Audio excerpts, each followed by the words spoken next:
कुंभ राशी मार्च महिन्यातील शेवटचे 7 दिवस नशीब पलटणार. कुंभ राशी ही राशी नेहमी भिन्न गुण आणि अंतरात्म्याच्या पातळीवर जगणारी असते. ज्यांना जगाचा कौतुक मिळतं त्या रस्त्यावर कुंभ राशीचा माणूस फारसा दिसत नाही, कारण त्याचा मार्ग स्वतःच्या आत जात असतो. अनेक दिवस दिसत नसलेल्या परीक्षा दिल्या आहेत. त्या परीक्षा फक्त हृदयाला कळतात, डोळ्यातून वाहतात आणि कोणालाही न उमगता सहज मिळणाऱ्या आपल्या आयुष्यात येतात. समाजाने चुकीचं समजलं, प्रेमाने ओळखलंच नाही, कुटुंबाने दुर्लक्ष केलं आणि वेळेने नेहमी उशीर ऐकलं. पण या सगळ्या क्षणातही कुंभ राशींच्या मनात एक गोड अविश्वास कायम होता. आपण एकटे नाही, कुठेतरी एक दैवी डोळा आपल्याकडे पाहतोय आणि आज तो डोळा उत्तर देतोय. आज ब्रह्मदेव सांगत आहे, तो आता माझ्या परीक्षेतून पास झालास. तुझ्या आत्म्याला आता शांतता, फळ मिळणार आहे. कुंभ राशी आयुष्यभर जे शोषलं, त्यात कुठेही ओळखलेलं नाही, त्या वेदनेने एक ब्रह्मतेचे निर्माण केलं आहे, जे संपूर्ण आयुष्य प्रकाशमान करणार आहे. कुंभ राशींचा माणूस हे फक्त एक जन्म नाही, तर तो ब्रह्मदेवाने योजनेतील एक चाल असतो, फळ आहे ब्रह्मदेवाचे, जे वेळेनुसार उमगतं. आज ती वेळ आली आहे. आज आयुष्य बदलणार आहे. आज तुमचं आयुष्य तुमच्यासारखंच उमलणार आहे. हे वळण फक्त तुमचं नाही, हे वळण ब्रह्मदेवाचे उत्तर आहे, जे फक्त पात्रतेचे नव्हते, आत्मिक शुद्धतेने मिळतं. नंबर 1 आहे तुमच्या मनातील तपश्चर्या ब्रह्मदेवाच्या रूपांतरित होणार आहे. तुम्ही अनेकदा रडायचं टाळलं होतं, फारसं कोणाकडे व्यक्तही झालं नाही, कारण कोणालाही ते समजणार नाही हे तुम्हाला ठाऊक होतं. पण या मनातून तयार झालेल्या वेदना आता अंतर्ज्ञानाच्या दिव्यात रूपांतरित होणार आहेत. तुमच्या विचारांनी लोकांना दिशा मिळेल, तुमच्या शांततेतून इतरांना ऊर्जा मिळेल. नंबर 2 आहे ज्यांनी तुम्हाला मार्गदर्शन मागणार आहे. कधी कधी तुम्ही खूप काही दिलं, पण त्याची किंमतच कोणालाही कळाली नाही. काहींनी तर तुमचं अस्तित्व दुर्लक्षित केलं.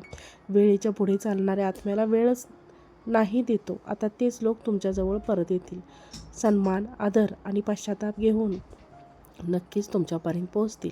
नंबर 3 आहे तुमचे स्वप्न, जे सगळ्यांना वेडी वाटली, ते आता सत्य होऊन जगात उमटणार आहेत. कुंभ राशींचे स्वप्न हे वेळेच्या पुढचे असतात. त्यांचे विचार विश्व लोकांना कळतच नाहीत, पण आता ही स्वप्न हकीकत बनणार आहेत.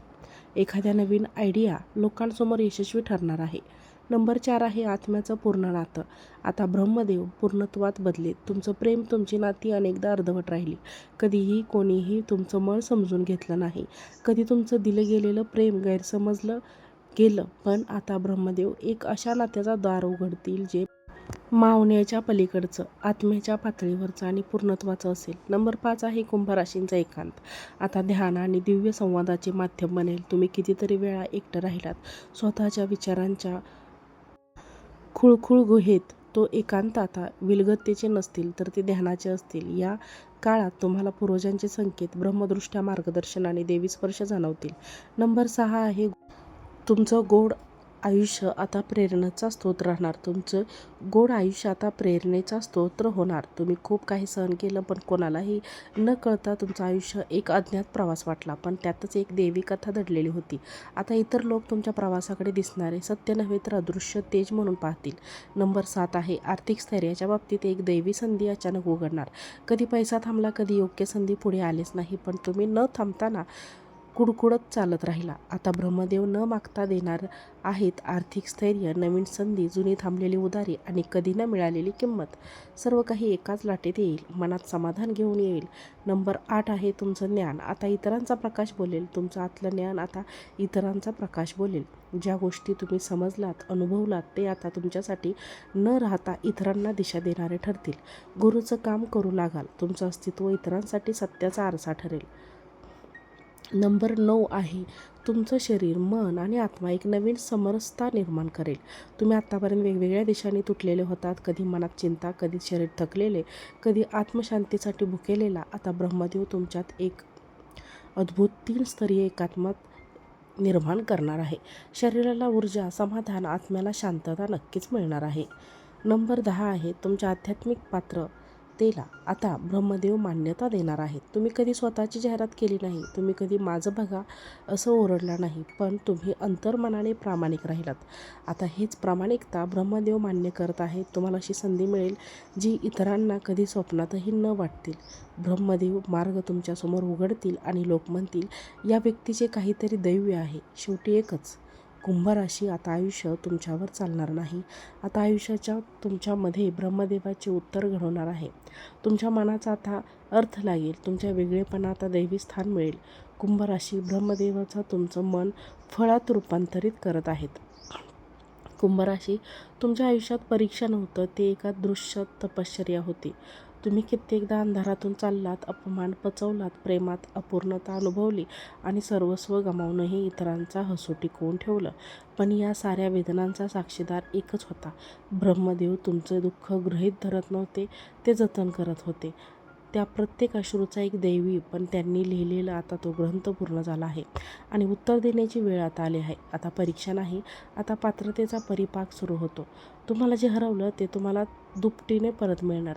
जे झेपणार नाही तेव्हा राहिले ते पूर्णत्वाने साकार होणार आहे. जिथे तुम्ही नाकारले गेला होता तिथे ब्रह्मदेव प्रकट होणार आहेत आणि जिथे तुम्ही एकटे होता तिथे ब्रह्मदेवदृष्ट्या संरक्षित व्हाल. हे फळ काय असेल?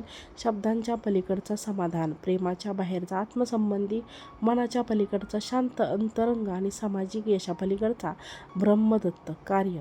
कुंभ राशी, हे लक्षात ठेवा. तुमच्या श्वासात ब्रह्माचा नाद होता. तुमच्या थांबलेल्या पावलांनी देवीने 10 दिशा होती आणि आता ब्रह्मदेव म्हणतात, तुमची वाट मी बनवत आहे. वळण केवळ जीवनात यश मिळवलं नाही, हे म्हणजे तुमचं संपूर्ण अस्तित्व ब्रह्मसंगतीत विलीन होणं. अंतिम विचार, कुंभ राशी, तुम्ही जेव्हा बोलणार नाही तेव्हा ब्रह्मदेव ऐकत होते. तुम्ही जेव्हा थांबलात तेव्हा ब्रह्मदेव चालत होते. तुम्ही जेव्हा पडला तेव्हा ब्रह्मदेव आधार देत होते आणि आता ते स्वप्न स्वतः पुढे येऊन म्हणत आहेत, आता माझं उत्तर हे आहे. उत्तर म्हणजे तुमचं नाही, हे त्या प्रत्येक अश्रूचं उत्तर आहे, त्या प्रत्येक जगाचं फळ आहे आणि त्या प्रत्येक मौनाच्या मागचं ब्रह्मस्पर्श आहे. कुंभ राशी, तुमचं आयुष्यात कर्मावर चालणार नाही, ते तुमच्या ब्रह्मदेवाच्या कृपेवर चालणार आहे. कृपया हीच तुमची नवीन नियती आहे. मित्रांनो आणि मैत्रिणींनो, तुम्हाला जर हा व्हिडिओ आवडला असेल तर व्हिडिओला एक लाईक करा, चॅनलला सबस्क्राईब करा आणि हा व्हिडिओ जास्तीत जास्त लोकांना शेअर करा. आजचा व्हिडिओ पाहिल्याबद्दल तुम्हा सर्वांचे मनापासून खूप खूप धन्यवाद. श्री स्वामी समर्थ. जय जय स्वामी समर्थ.